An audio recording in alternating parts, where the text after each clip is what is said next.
This time on My Israel, Jerusalem. The fight is over this. Who belongs here? You Jewish? Yeah, is that all right? One city, two people. If there weren't people who were going to blow up, then security would lessen. We want recognition. They want nothing or everything. Tough luck. I'm Ralph Benmergui. This is My Israel. I'm Ralph Benmergui, and I'm Jewish. I don't know if you'd call me a typical Jew. I was born in Morocco, brought up in Canada, and always had the modern state of Israel in my life. But as the years roll on, I find myself questioning some of the actions and even the direction of the Jewish state. Has David become Goliath? Are the Orthodox Jews now running the show? As a Moroccan, an Arab Jew, where do I fit in? These are questions I need answered.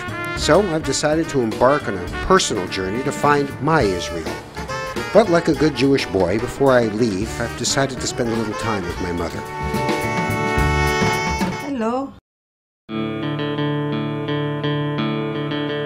After 11 hours in the air, we arrive in Israel, and we pick up our crew. We make the 45-minute drive from Tel Aviv to Jerusalem. Jerusalem, the city of gold. This is one of the oldest and most controversial cities in the world. For 6,000 years, there have been countless wars and conquests. Christians, Muslims, and Jews all see it as holy, all see it as theirs. Ground zero for this ancient prize is the Wailing Wall. There are so many feelings and thoughts as I approach this remnant of the biblical past. This wall is all that's left of the Second Temple, the spiritual focal point for Jews from King Solomon's time to the present day. The indestructibility of my people seems more real when I look at this ancient wall. It hasn't fallen. It seems to have been waiting for us to return all along. When I come close, I always think of my father, who stood here not long before he passed away. He's with me every time I press close and close my eyes.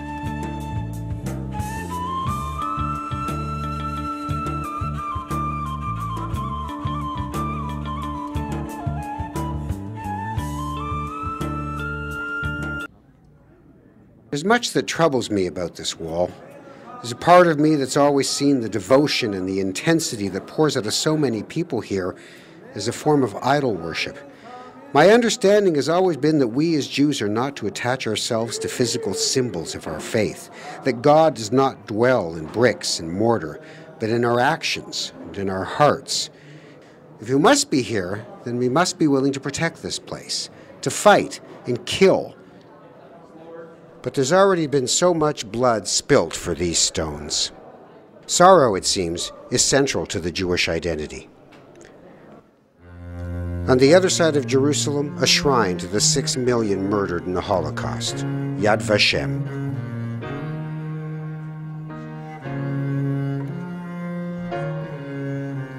Here, the unthinkable becomes real.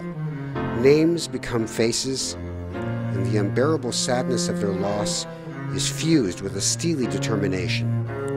Here, the reason for an Israel seems clear. It's so never again will this happen. Where are we going now? We're going to Damascus Gate. This is the main gate to the old city. See, this is the gate I never come in. I guess I tend to look at the old city through the Jewish quarter out, and you look at it. Come the Muslim out. Right. Well, we'll see what happens. Are you now. Jewish? Yeah. What are you doing here? Here's the Palestinian tradition suite. And there's the traditional Israeli soldiers and the traditional Palestinian gate. Yes. I mean... So what do you think of when you come to the old city? What goes through you? I love the old city. This is history. You know, Jesus walked here. The Crusaders, Solomon. But sometimes I think that's part of the problem. It's about each group's history. You know, this is where Jesus walked, so it's for Christians. This is where Muhammad ascended. This is for Muslims. The history seems to be part of the problem as well as part of the beauty, right? I mean, it's just because of our stupidity as a human. It's a very, very rich city, but we're trying to make it a very poor city. What do you mean by that? Jerusalem will not be Jerusalem unless I hear the Adhan, the Muslim Adhan, and I hear the church bell and see the Orthodox Jews going to the war.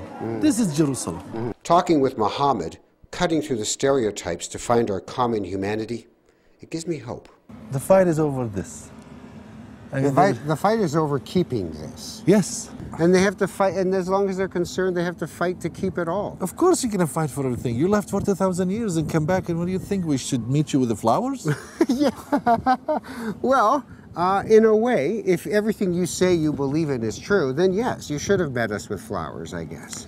Because if everybody has this right to this place, then it should have been obvious that Jews had a right to the place. You know why the Palestinians didn't meet them with the flowers? And I admit that to you. It's ignorant. I was 28 years old the first time I heard of the Holocaust. 28 years old. I have no clue who you are and what's your culture, what's your faith, what do you stand for. There's so much more to talk about. Muhammad and I will meet and talk again. But tonight it's Christmas Eve. And I'm off to a little town called Bethlehem. Here are some scenes from the next episode of My Israel. So what about these settlers then? They sounded very... I respect them. Why? We, the Jewish people and the Palestinians, we're all victims. واحد حماس وواحد جهاد. So one's Hamas, one's Jihad.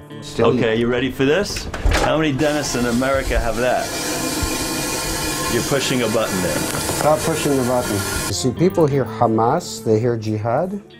They think if there's no wall, they'll get on a bus and kaboom. They have no sympathy. You want an Israel, they want a greater Israel. Like, will the army have to literally drag you out of here?